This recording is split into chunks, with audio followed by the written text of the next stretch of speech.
예수님께서 죽음과 부활에 대한 말씀을 하셨어요. Иисус говорил о смерти и воскресении. 죽음을 얘기하는 건 이해가 되는데 부활을 얘기했을 때 사람들이 사실 이게 믿기가 어려웠던 거죠. И, конечно, когда он говорил о смерти, это естественно, но когда он начал говорить о воскресении, тогда людям очень трудно было поверить в это. 처음에 제자들이 예수님께서 내가 죽을 것이고 난 부활할 것이다 이 말했을 때 이게 믿어지지 않았기 때문에 예수님의 죽음을 막아섰던 겁니다. Когда Иисус сказал о своей смерти и воскресении, вначале ученики вообще не поверили в это слово, и поэтому, когда он начал говорить более подробно о воскресении, они начали останавливать его. 만약에 부활이 믿어졌으면 죽음은 두렵지 않았겠죠. Они начали прикословить ему. Если бы они действительно верили бы в воскресенье, они бы не побоялись своей смерти. 근데 이 부활이 안 믿어지니까 죽음이 무서웠던 겁니다. Но поскольку они не верили в воскресенье, поэтому они боялись смерти. 이거는 인간의 상식을 가지고는 믿을 수 있는 내용은 아니에요. На самом деле, вообще в это невозможно поверить здравым смыслом. 그러니까 영적인 세계를 모르면 이건 절대로 믿을 수 있는 부분이 아닙니다. Человек, который не знает про духовный мир, он вообще никаким образом не может поверить в это. 많은 기독교인들이 교회를 다니거든요. 그러는데 왜 기독교인들이 갈등이 많으냐? 이 부분이 사실 안 믿어지는 거예요. Многие христиане сейчас приходят в церковь, но почему они постоянно находятся в конфликтах? Потому что они не знают этого. 그러니까 이것을 성경은 뭐라고 얘기하냐면 영적인 눈이 열려야 영적인 귀가 열려야 알게 될 것이다. 이렇게 얘기하고 있습니다. А что об этом говорит Библия? В Библии говорится, что можно это понять только тогда, когда открыты духовные глаза и духовные уши. 그러니까 사도행전 28장 26절, 27절에 보면은 바울 사도가 이렇게 말했어요. Деяния 28, 26, 27 апостол Павел сказал: 듣기는 듣겠지만 깨닫지 못할 것이다. «Слухом услышите и не разумеете, 보기는 보겠지만 알지를 못할 것이다. и очами смотреть будете и не увидите». 그 이유는 마음이 둔하여졌고 귀가 둔하여졌고 눈이 감겼기 때문에 모를 것이다. 이렇게 얘기했어요. А почему? Потому что огрубело сердце людей сих, и ушами с трудом слышат, и очи свои сомкнули. 그 영적 세계가 언제 믿어지냐면 대부분 사람들은요. 자신의 인생이 굉장히 어려움에 처했을 때 그때 하나님을 찾는 경우가 대부분입니다. А вот когда люди начинают верить в духовный мир, большинство людей начинают верить в Бога только тогда, когда оказываются в очень больших проблемах. 그리고 그때 그 믿음이 그때 마지막 단계에서 이제 믿음을 가져보려고 하는 거지요. Получается, что люди начинают верить на самом последнем этапе. 그러나 성경이 말하고 있는 것은 인생이 그렇게 어려운 처지에 가서 믿는 게 아니고 하나님의 은혜로 말씀이 믿어질 때가 가장 좋습니다. Но Библия говорит, что вера не должна появляться в такие самые трудные проблемы, но говорится, что вера должна прийти по Божьей благодати. 그래서 하나님의 말씀이 그냥 이렇게 믿어지는 은혜 이것을 성령의 역사다 이렇게 말하고 있어요. Поэтому можно сказать, что благодать, которая помогает нам поверить в Слово Божие, это есть действие Святого Духа. 저도 사실은 교회를 오래 다녔는데 사실 하나님 말씀이 안 믿어지더라고요. На самом деле я тоже очень долгое время ходил в церковь, но я не верил в Божье Слово. 참 부끄러운 얘기긴 한데 목사가 됐는데도 사실 안 믿어졌거든요. Мне, конечно, сейчас стыдно очень говорить об этом, но даже став пастором, я не верил в Божье Слово. 이게 이제 목사의 가장 큰 괴로움인 거예요. 자기가 신학을 하고 공부를 해서 목사는 됐는데 제도적으로 믿어지지가 않는 거예요. 이때 괴로움은 이루 말할 수가 없는 겁니다. На самом деле для пастора это есть самое большое мучение. Почему? Потому что пастор учился, выучил теологию, закончил семинарист, стал пастором и не верит в Бога, в Божье Слово. Вот это есть самое большое мучение для пастора. 그래서 그때 이런 생각을 했어요. 아, 이 목사 이거 목회 그만둬야 되겠다. 왜냐면 이건 나도 안 믿어지는 얘기를 사람들한테 할 수가 없지 않냐. 이런 괴로움이 있었어요. И вот в то время, когда я находился в таком состоянии, я даже думал, что мне не стоит быть пастором. Почему? Потому что у меня у самого нет веры. А как я могу что-то передать тогда верующим? 근데 어느 날 말씀을 듣다가 사실 이 말씀 듣는 게 굉장히 중요합니다. 말씀을 듣는 중에 이게 믿어지더라고요. А вообще важно очень слушать Божье Слово. Однажды, когда я слушал Божье Слово, я начал верить в него. 그래서 이거를 사도 바울도 이렇게 말을 했어요. Апостол Павел сказал, 로마서 10장 17절에서 이렇게 말씀했습니다. к Римлянам 10:17, 믿음이라고 하는 것은 말씀을 들을 때 만들어지는 것이다. вера от слышания Слова Божьего. 그러니까 말씀을 안 들으면서 나 왜 믿음이 안 생기지? 이렇게 하는 것은 출발이 잘못된 거죠. И поэтому, когда мы не слушаем Слово, а только говорим, почему у нас нет веры, это значит, что у нас неправильное начало. 그래서 이렇게 나와요. 믿음은 들음에서 나는 것이다. 이렇게. Вера от слышания. 또 들은 것은 그냥 듣는 게 아니고 그리스도의 말씀을 들을 때 믿어지는 것이다. 이렇게 나왔어요. Но не от простого слышания. В Слове говорится слышание от Слова Божия. 그래서 우리가 예수님의 죽음과 부활도 사실은 말씀에 이미 예언돼 있던 거예요. О смерти и воскресении Иисуса в Божьем Слове уже было пророчество. 예수님의 죽음과 부활이 우연히 일어난 게 아니에요. 이건 예수님이 이 땅에 오시기 700년 전에 성경에 자세하게 기록되어 있던 이야기입니다. А смерть и воскресение Иисуса – это не случайное, внезапное какое-то событие. Это событие было пророчествовано в Библии 700 лет назад. 자, 우리 한번 이사야 53장을 한번 펼쳐보겠습니다. Давайте с вами откроем Библию, книгу Исаия. 자, 이사야 53장에 보면 예수님의 죽음이 얼마나 자세하게 기록되어 있는지를 알 수가 있어요. Давайте посмотрим 53 главу, и здесь очень конкретно говорится о смерти Иисуса. 우리 한번 4장부터 한번 읽어보도록 하겠습니다. Прочитаем Исаия 53 главу с 4 стиха. 자, 여러분 한번 다 펼쳐보세요. 이사야 53장 4절부터 한번 읽어보겠습니다. Я желаю, чтобы вы открыли сейчас книгу Исаия на 53 главе, в 4 стих. 거기 이렇게 나와 있어요. 그는 실로 우리의 질고를 지고 우리의 슬픔을 당하였거늘 우리는 생각하기를 그는 징벌을 받아 하나님께 맞으며 고난을 당한다 하였노라. Но Он взял на себя наши немощи и понес наши болезни, а мы думали, что Он был поражаем, наказуем и уничижен Богом.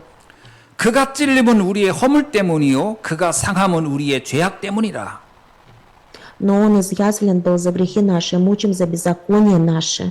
그가 징계를 받음으로 우리는 평화를 누리고 그가 채찍에 맞음으로 우리는 나음을 받았도다. Наказание мира нашего было на Нем, и ранами Его мы исцелились. 우리는 다 양 같아서 그릇 행하여 각기 제 길로 갔거늘 여호와께서는 우리의 모든 죄악을 그에게 담당시키셨도다. Все мы блуждали, как овцы, совратились каждый на свою дорогу, и Господь возложил на Него грехи всех нас. 자, 그 이후에 그 밑에도 쭉 그 예수 그리스도의 죽음과 죽음의 의미를 이렇게 설명해 놓은 거예요. А дальше, если вы прочитаете, здесь объясняется о смысле и о самой смерти Иисуса. 이 기록은 예수님이 이 땅에 오시기 700년 전에 기록된 얘기예요. А все это было записано за 700 лет до пришествия Иисуса на эту землю. 그래서 사도 바울은 고린도전서 15장 3절로 4절에서 이렇게 말씀하고 있어요. 1 Коринфянам 15:3-4 апостол Павел сказал: 성경대로 예수 그리스도께서 우리 죄를 위해 죽으시고 장사 지내셨다가 성경대로 사흘 만에 다시 살아나신 것이다. 이렇게 얘기하고 있어요. Христос умер за грехи наши по Писанию, и что Он погребен был, и что воскрес в третий день по Писанию. 자, 예수님의 탄생, 죽음, 부활은 그냥 우연히 일어난 게 아니고 하나님의 말씀에 예언된 대로 이루어진 것이다라는 기록이에요. Рождение, смерть, воскресение Иисуса – это событие, которое не вдруг так внезапно произошло, но все это было пророчеством в Библии, и все это исполнилось. 근데 사실 유대인들은요, 이 성경을 너무 잘 알고 있어요. 그런데 예수님의 죽음과 부활을 사실 그들은 믿지 않았습니다. На самом деле иудеи, они очень хорошо наставлены в Божьем Слове, но они не верили в смерть и воскресение Иисуса. 왜 그랬을까요? Как вы думаете, почему? 그들 속에 하나님의 말씀보다 자신들의 생각과 자신들이 가지고 있는 그 오래된 각인된 잘못된 것이 더 많이 있었기 때문에 그랬어요. Потому что в их сердцах больше, чем Божье Слово, было то, что было с давних пор запечатлено в них, неправильно запечатлено, их мысли были. 성경은 분명히 인간의 모든 죄는 그리스도가 담당해야 한다. 그분이 대속제물로 와서 담당해야 한다라고 기록하고 있는데 유대인들은 그걸 인정을 하지 않았어요. Библия конкретно говорит, что придет Христос, который разрешит все грехи, который понесет все наказание вместо нас. Но иудеи не верили в это. 그들은 율법을 잘 지켜야 구원을 받는다고 생각했지 율법을 열심히 지켜야 죄가 해결된다고 생각했습니다. 대속 제물이 이해가 안 될 거예요. Потому что они думали, что нужно делать что-то усердно, чтобы получить спасение. Они думали, что нужно соблюдать полностью закон, чтобы получить спасение. Но они не могли поверить в то, что такое искупительная жертва. 기준이 뭘까요? Как вы думаете, что является критерием? 하나님의 은혜로 구원받는다고 본 게 아니라 우리의 노력으로 구원을 받는 이 틀이 안 깨졌던 거예요.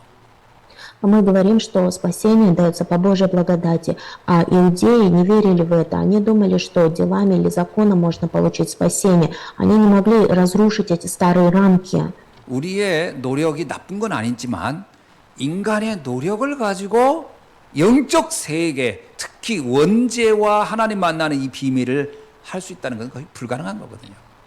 А сейчас, конечно, не говорится о том, что наше старание, усердие – это что-то плохое, но речь идет о том, что нашими стараниями, усердиями невозможно получить спасение, невозможно решить проблему первородного греха. 세상의 모든 종교 거의 99%는 인간의 노력이 그 구원을 이룰 수 있다고 하는 쪽으로 돼 있어요. Во всем мире сейчас все религии, 99% всех религий говорят о том, что стараниями человека можно достичь спасения. 이 시작은 창세기 3장에서 사단이 인간에게 네가 스스로 노력하면 하나님같이 될 수 있다고 하는 그 속임수에 의해서 만들어진 틀인 겁니다. А все это начинается с того, что в Бытие 3 глава сатана пришел к человеку, обманул его и сказал, что ты сам можешь сделать все, ты можешь стать как Бог. Вот тогда уже образовались эти старые рамки. 그래서 은혜라는 것은 영안이 열려야 은혜가 이해돼요. 하나님의 은혜가 아니고서는 안 되는구나. 이걸 깨닫는 것은 영안이 열려야 되는 겁니다. А что такое благодать? Для того, чтобы понять, что такое благодать, нам нужно открыть духовные глаза. Мы должны понять, что если не Божья благодать, тогда ничего не получится. 그래서 사도 바울이 이사야서가 예언한 말이에요. 그것도 또 바울이 그걸 인용한 것도 있고 말씀을 들어도 깨닫지 못한다는 것은 내 안에 다른 기준이 있기 때문이다는 거예요. И поэтому апостол Павел цитирует Исаию 53 главу, и он говорит, если вы сейчас не верите в Слово, это значит, что вы живете по своему критерию, это значит, что у вас есть запечатленное с давних времен. 그래서 말씀을 들을 때 기본적으로 출발이 뭐야 되냐? 나의 생각, 틀, 고정관념을 완벽하게 내려놔야 돼요. Поэтому, когда мы слушаем Божье Слово, мы должны освободиться от своих мыслей, от своих рамок, от своих стереотипов. 그거를 성경에서는 어린아이 같이 돼야 한다라는 식으로 표현했어요.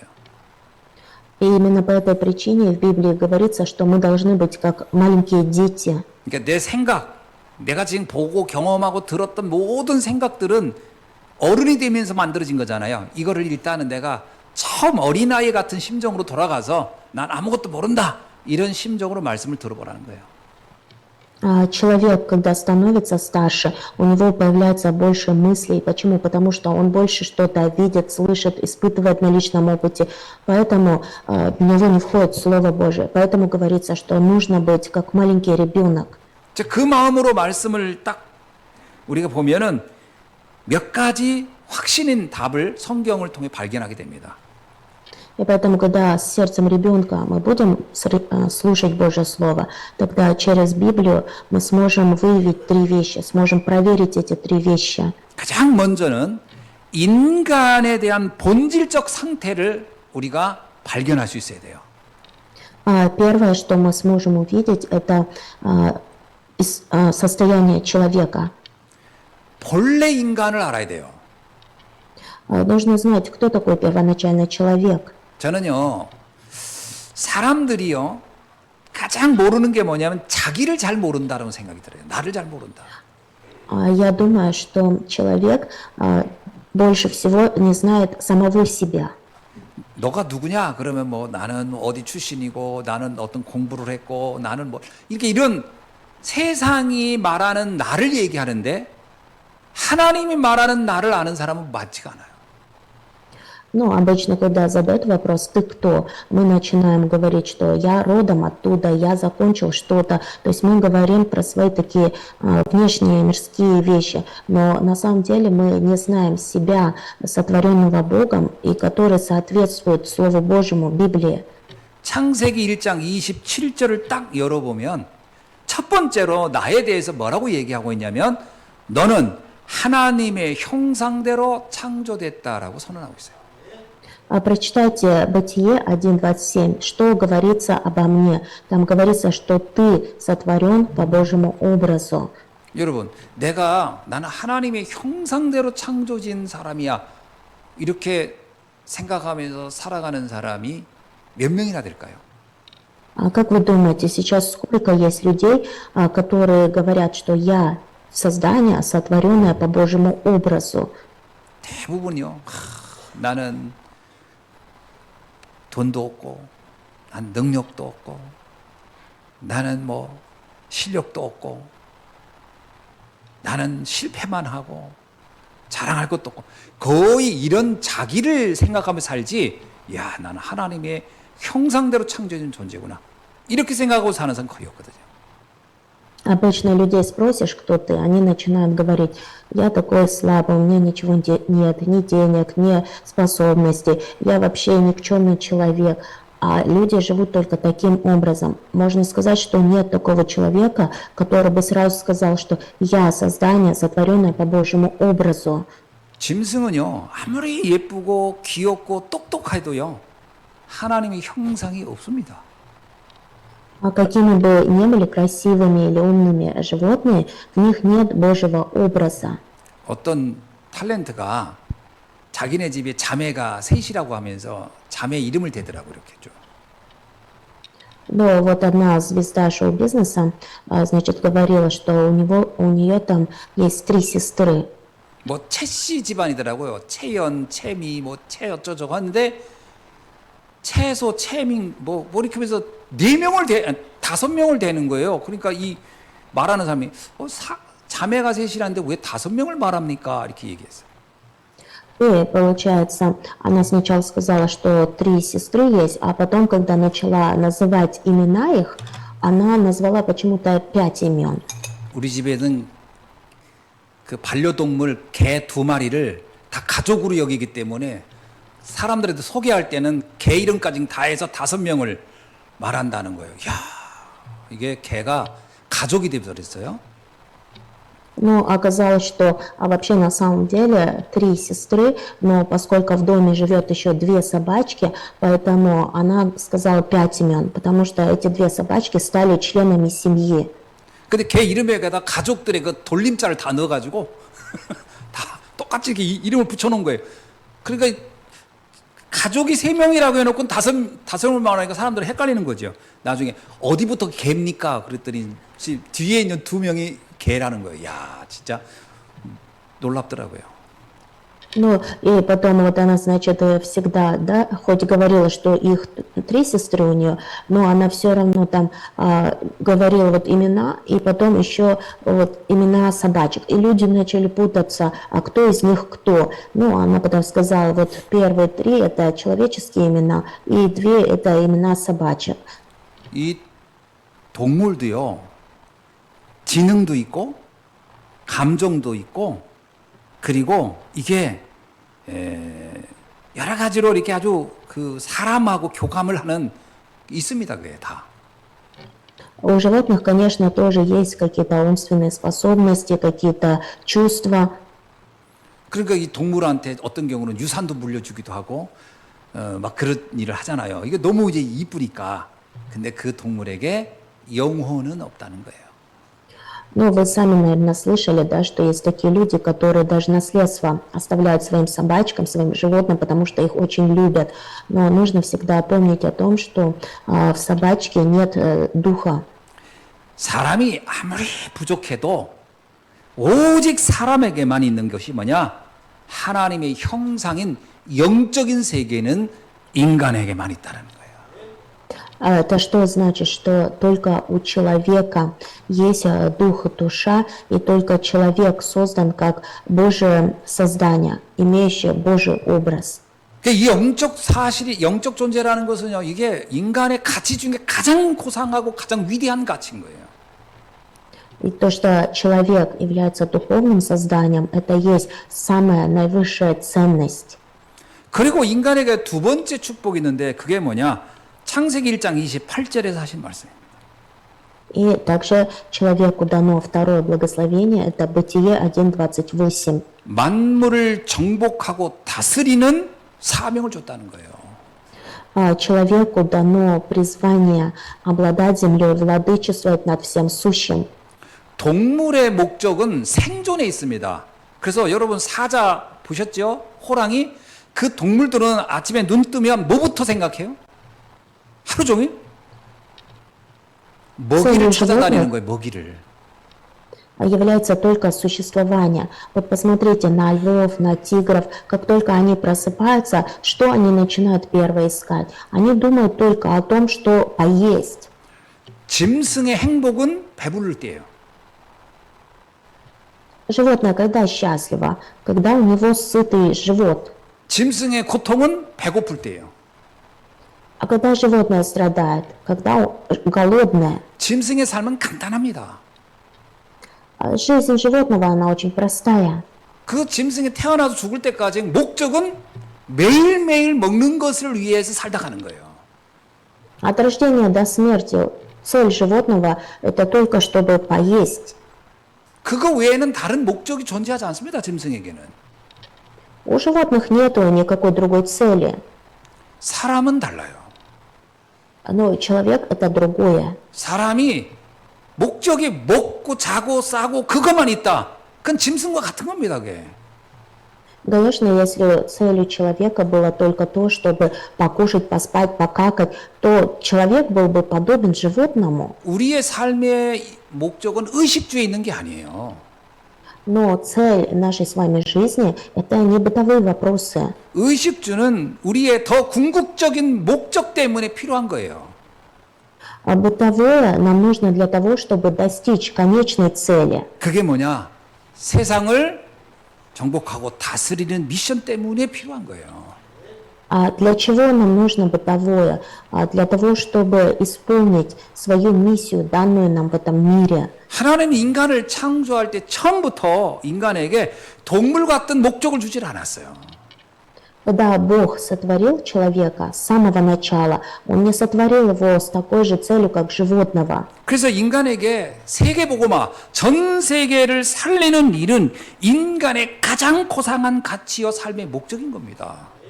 Поэтому для человека всемирная евангелизация – это наивысшая ценность, это цель жизни человека. 근데 창세기 3장 사건 여기에 인간이 걸려 넘어지면서 이 목적을 다 상실해 버린 거예요. Но из-за события, которое произошло в книге Бытия 3 глава, человек все это упустил, все это утратил. 그 사람들이 뭐 때문에 가장 많이 세월, 시간을 낭비하고 가장 많은 에너지를 쓰고 무엇 때문에 가장 많은 원망과 불평과 괴로움과 고통과 행복을 느끼냐? 의식주 문제예요. Человек, когда страдает, когда он мучится, когда он постоянно впадает в искушение, именно когда у него есть трудности в бытовых вопросах. 인간은 하나님의 형상대로 창조돼서 전 세계를 살리는 그 미션을 감당하다 가는 것이 가장 인간다운 거예요. Человек сотворен по Божьему образу, и человеку дана миссия евангелизации всего мира. 왜 у리가 전 세계 모든 사람을 살리는 복음과 전도를 해야 되느냐? 이건 인간의 가장 고상한 삶이기 때문에 그렇습니다. Почему мы с вами должны держаться за благую весть? Почему мы должны проповедовать для того, чтобы спасти всех людей этого мира? Потому что это есть самая основная цель нашей жизни. 그런데 바로 이 가장 중요한 삶을 창세기 3장 사단에게 인간이 속아서 그 본질을 놓치면서 인간은 가장 비참한 인생을 살다 가게 돼 있어요.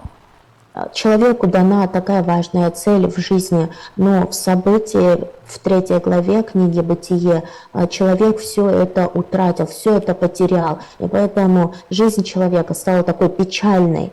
사단이 인간에게 준 가장 큰 유혹은 뭐냐? 바로 그 영적인 가치, 영적 생명력을 아주 무가치하게 보도록, 그것이 아무 의미가 없는 것처럼 갖도록 속인 겁니다. Самое большое искушение сатаны в чем заключается? То, что сатана делает так, чтобы человек вообще не верил в духовное, в духовный мир, чтобы не верил. 그걸 영적 죽음이라고 말하는 거예요. Мы называем это духовной смертью. 인간이 영적으로 죽은 이후에 인간은 자신이 하나님의 형상을 지녔다는 것조차를 알지 못해요.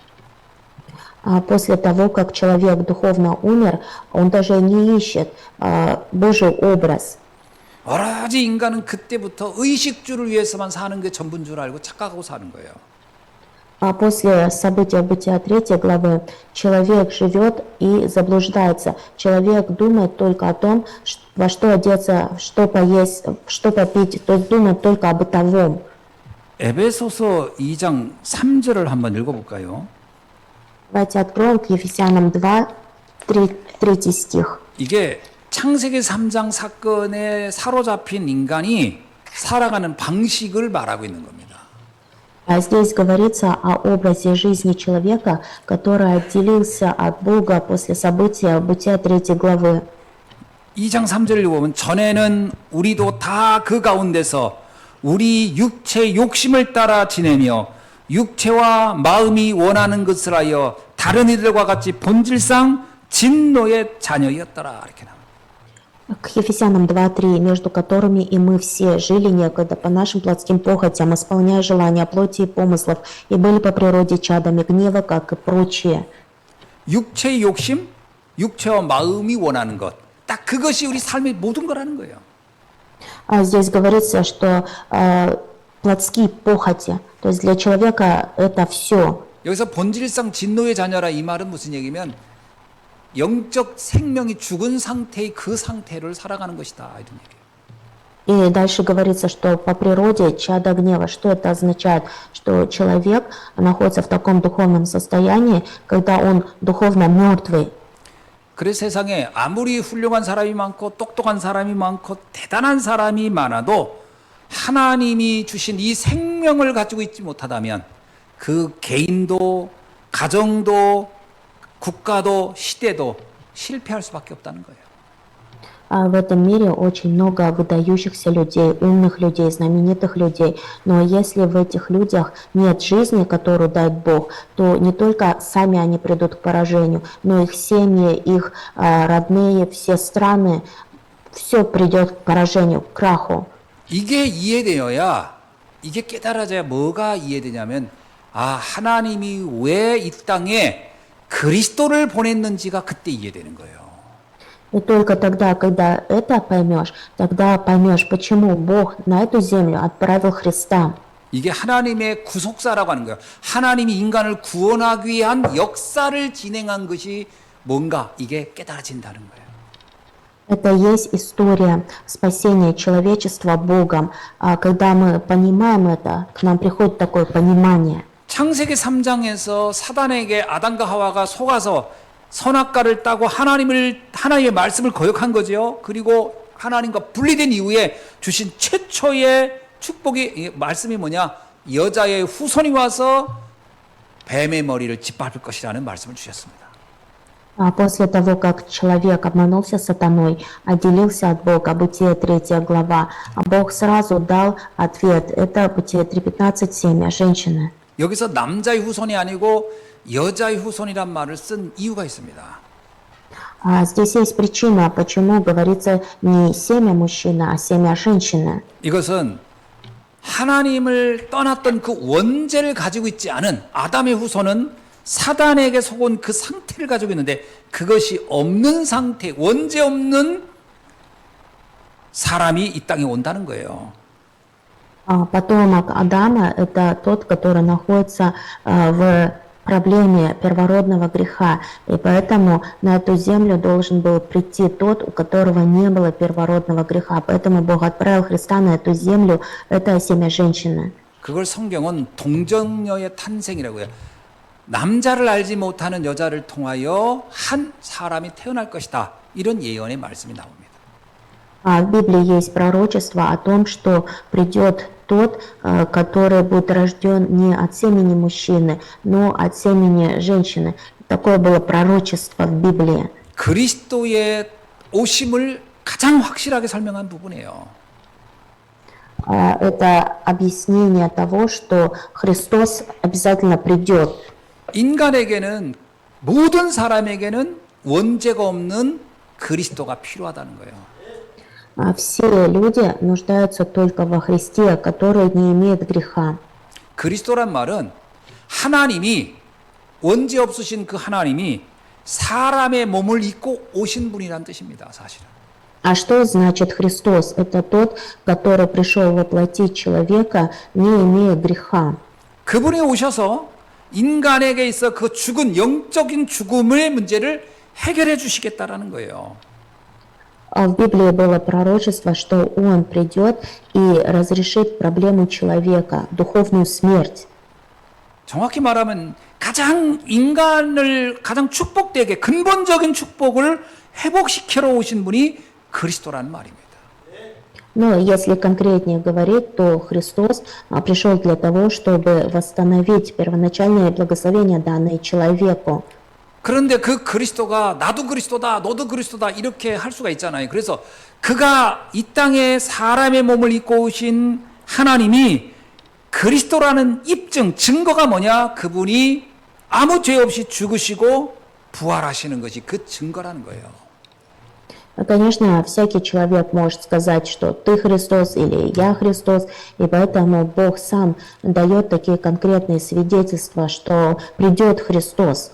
그리스도의 죽음은 단순히 무슨 자연사의 죽음 또는 어떤 질병의 죽음, 어떤 사고사의 죽음이 아닙니다. 그 죽음에는 깊은 의미가 있어요. Который должен будет умереть и воскреснуть. Но здесь речь не идет об обычной какой-то смерти. В смерти Иисуса содержится очень большой смысл. 그리스도의 죽음을 설명한 것 중에 대표적인 것이 창세기 22장 13절에 있는 아브라함이 그의 독자 아들 이삭을 모리아산에서 죽이려고 했던 그 사건입니다.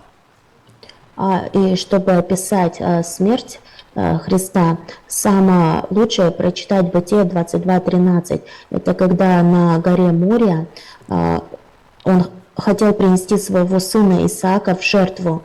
그 내용을 보면 이삭은 어느 날 자기한테 죽음이란 재앙이 왔어요.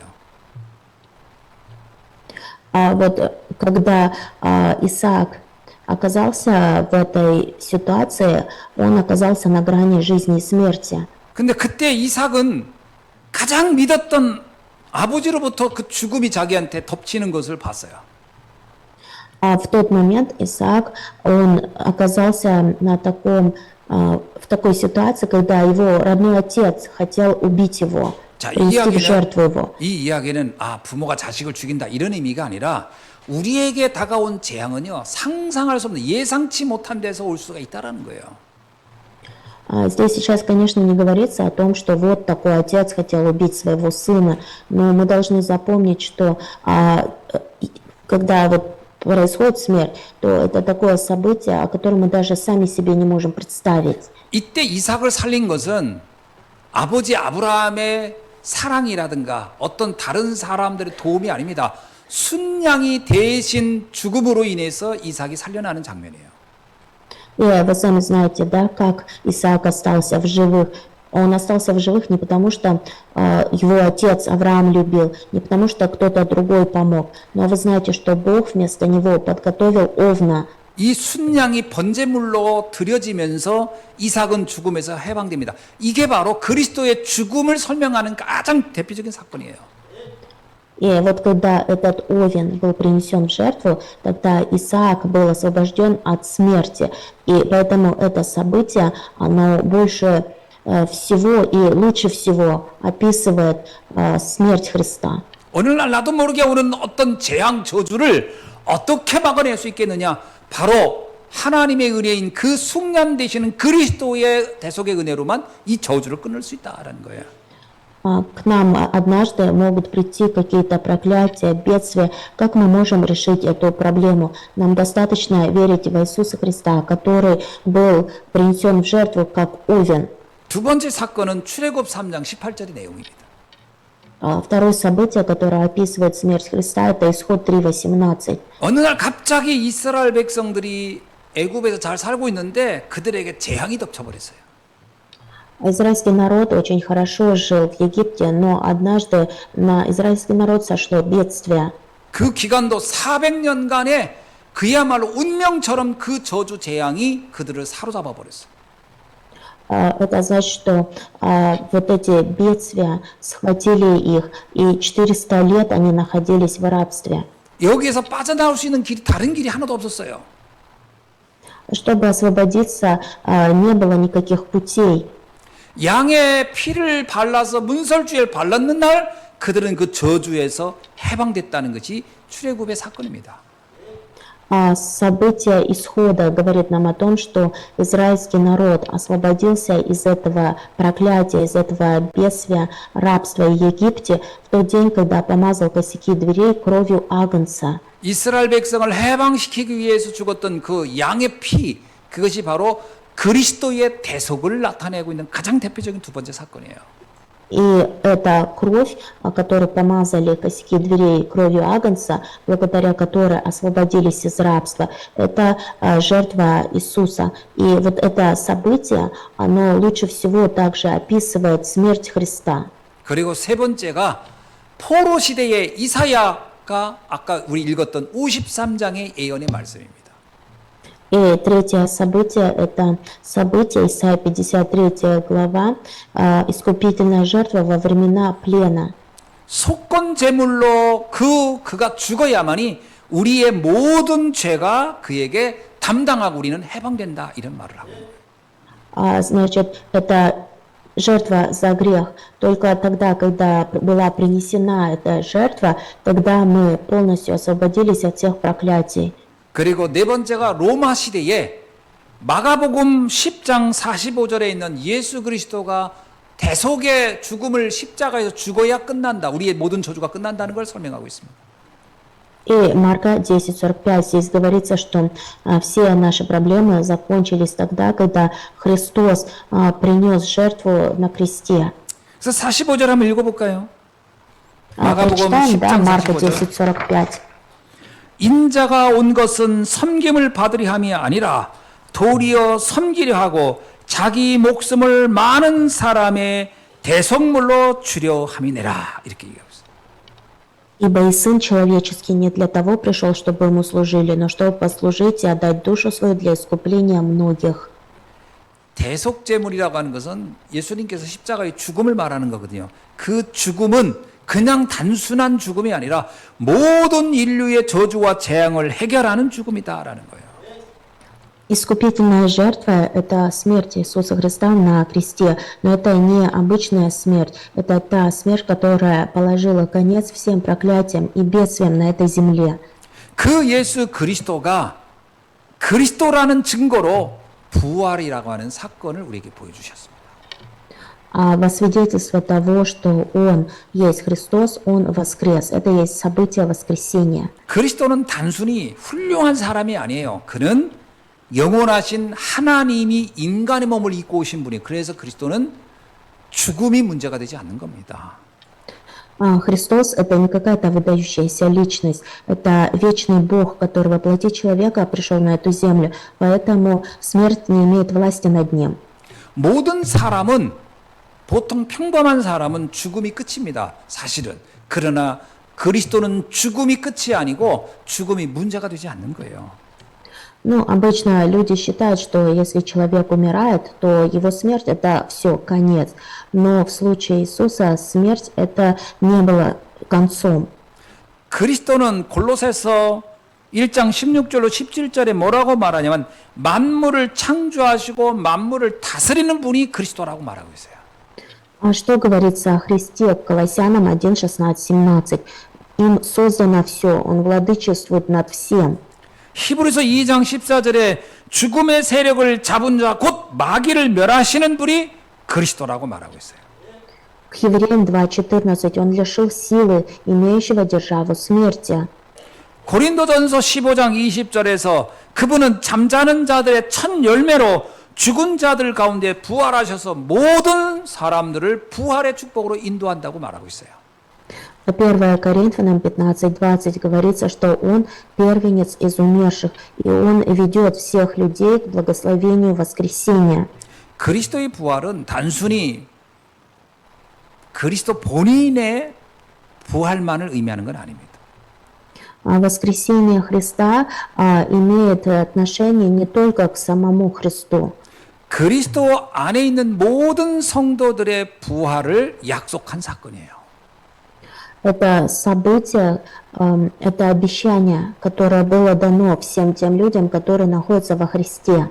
그리스도의 죽음으로 모든 인류의 저주 재앙은 끝났고 그리스도의 부활로 모든 사람은 영원한 생명을 얻게 되었다라는 거예요. Через смерть Христа все люди на этой земле освободились от всех проклятий и бедствий, а через воскресение обрели вечную жизнь. 예수님이 이렇게 얘기합니다. 내가 온 것은 너희들에게 영원한 생명을 주려고 왔다. 이렇게 말하고 있거든요. А сам Иисус сказал, что «Я пришел для того, чтобы дать вам вечную жизнь». 그러니까 그리스도 없는 삶은 어떻게 되겠어요? А что произойдет с жизнью, в которой нет Христа? 영원한 죽음인 겁니다. Это вечная смерть. 그리스도 없는 삶은요, 영원한 죽음인 거예요. А человек, который живет без Христа, духовно мертвый. 그리스도 안에 있는 삶은요, А что насчет человека, который живет во 영원한 Христе? 생명을 얻게 되는 거예요. Такой человек обретает вечную жизнь. 자, 이 말씀이 정말 하나님의 약속의 말씀이고 하나님이 하신 언약이 맞다면 우리는 이제 아무것도 두려울 게 없는 거죠. И если вы действительно принимаете это слово как Божье обещание, как Божий завет, тогда нет причины что-то бояться. 그래서 이 언약을 제대로 잡았던 초대교회 성도들은 아무것도 두려워하지 않았어요. Поэтому верующие ранней церкви, которые держались за это слово как за завет, ничего не боялись. 예수 그리스도를 믿지 말라고 협박을 받는 이야기도 있었고 이단으로 그들이 정죄받기도 했고 또는 생활고로 완전히 고립되는 삶을 살기도 했지만 그들은 두려워하지 않았습니다.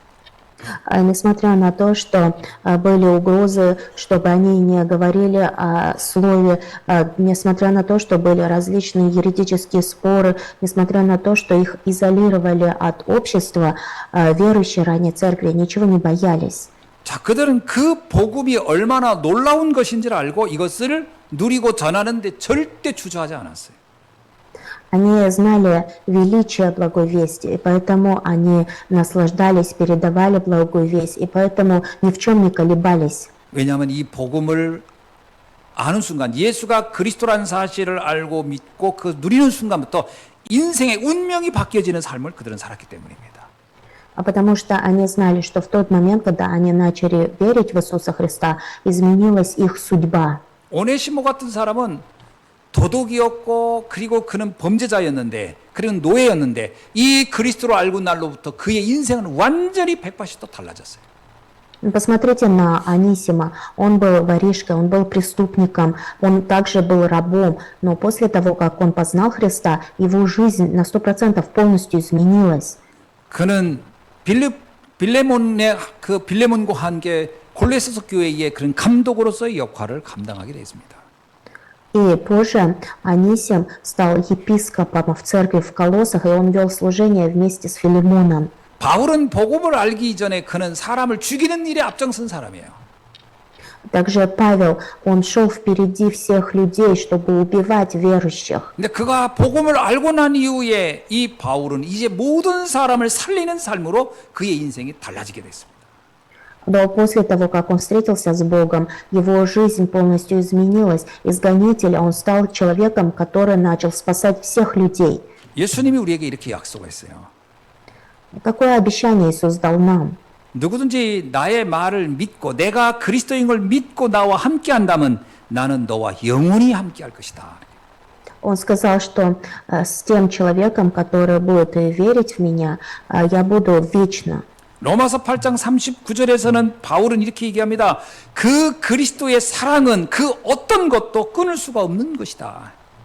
К Римлянам 8:39. Никто и ничто не может отлучить нас от любви Божией. 요한일서 5장 18절에서 이렇게 요한은 고백하고 있습니다. 1 Иоанна 5:18 это исповедание Иоанна. 예수를 그리스도로 믿고 하나님의 자녀된 자들은 그 어떤 사단의 세력도 그를 만지지 못하도록 주님은 그를 보호한다. Мы знаем, что всякий рожденный от Бога не грешит, но рожденный от Бога хранит себя, и лукавый не прикасается к нему. 그렇다면 오늘 우리가 무엇을 깨달아야 될까요? Тогда что мы сегодня с вами должны понять? 예수님이 그리스도로 이 땅에 오셨구나라는 걸 믿으면 돼요. Нам достаточно просто верить в то, что Иисус пришел на эту землю Христом. 그분이 십자가의 죽으심과 또 죽음에서 부활하심으로 인하여 우리의 영원한 저주가 끝났고 우린 영원한 생명을 얻게 됐다는 걸 믿으면 됩니다. Достаточно просто верить, что через смерть и воскресение Иисуса Христа мы получили решение всех грехов и обрели вечную жизнь. 이걸 믿을 때 어떤 일이 일어날까요? Когда вы будете верить в это, что произойдет? 성경은 이렇게 얘기합니다. 그걸 믿을 때 너의 신분이 바뀐다. 하나님의 자녀로 바뀐다. 이렇게 얘기합니다. В Библии говорится, что когда вы будете верить в Него, изменится ваш статус, вы станете Божьими чадами. 이걸 믿을 때 두 번째 하나님의 나라를 누리며 살게 될 것이다. А второе, когда вы будете верить в Него, тогда вы будете наслаждаться Божьим Царством. 세 번째는 이거를 누릴 때 우리는 세계를 살리는 축복의 사람, 전도자의 삶을 살다 갈 것이다. И третье, когда вы будете этим наслаждаться, вы станете самым благословенным человеком. 오늘 이 아침에 우리가 예수가 그리스도임을 알고 그가 죽으심과 부활로 인해서 우리에게 준 이 축복을 여러분 평생의 축복으로 붙잡고 누리기를 주의 이름으로 축원합니다. Именем Господа я благословляю, чтобы вы держались за Иисуса Христа, чтобы вы верили в благословение смерти и воскресения, чтобы вы наслаждались этим на протяжении всей своей жизни. 여러분이 가는 현장마다 흑암이 무너지고 하나님의 나라가 임할 줄로 믿습니다. Я верю, что на том месте, на которое вы пойдете, силы тьмы будут сокрушены и сойдет Божие Царство. 기도하겠습니다. 하나님 감사합니다. Бог, мы благодарим Тебя. 오늘 마가복음에 있는 말씀을 통하여 예수가 그리스도라는 사실을 알게 하심을 감사합니다. Благодарим Тебя за то, что через Евангелие от Марка Ты помог нам познать, что Иисус есть Христос. 그 예수께서 인류의 모든 저주와 재앙을 해결하고 하여 십자가에 죽으시고 부활하셔서 우리에게 영원한 생명을 주신 것을 알게 하시니 감사합니다.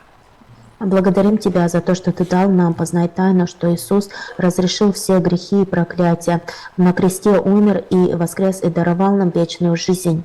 이 놀라운 비밀을 통하여 하나님의 형상을 회복하고 세계를 살리는 전도자의 삶을 살 수 있도록 축복해 주신 것을 감사합니다. Мы благодарим Тебя за то, что Ты даешь нам познать эту великую тайну. Благодарим Тебя за то, что Ты благословляешь нас, что мы можем жить благовестниками, которые спасают людей. 그리스도 안에서 회복된 하나님의 형상과 세계복음화의 사명이 날마다 우리 예수 함께 성도님을 통하여 나타나고 증거되게 하옵소서. Ты даруй нашей церкви свидетельство, чтобы мы могли видеть, что мы, которые во Христе, получили спасение и имеем призвание всемирной 예수 그리스도의 евангелизации. 이름으로 기도하옵나이다. Молись именем Иисуса Христа. 아멘. Аминь.